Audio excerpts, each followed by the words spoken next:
ফাগুন কবি বৰ্ণালী ভৰালী। আপুনি চিনি পায়নে?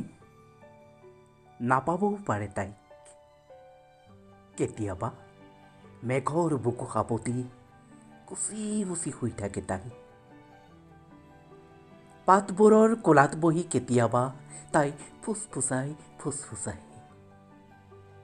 কণমানি চৰাইটোৰ বাবেই যেন ৰঙা কৰি তোলে তাই গছজোপাৰ ওঠ। তিনিজনী তিৰোতাই পাৰত বহি বিনাই কুমাৰী নদীৰ বুকুত কিয় বাঢ়ি আহে বালিচৰ। গোপনে গোপনে তাই ধূলি হৈ সোমায় তিনিখন ৰঙা মেখেলাৰ বাবে তিনিজনী তিৰোতাৰ চকুত। প্ৰেমিকৰ বাবেই যে তাই বিলাব লাগে প্ৰেম। কবিসকলৰ বাবেই খেলিব লাগে এই খেল। আপুনি চিনি নাপালেও চিনি পায় তাই হৃদয়ৰ বাট। তাই যে ফাগুন, তাই যে ফাগুন।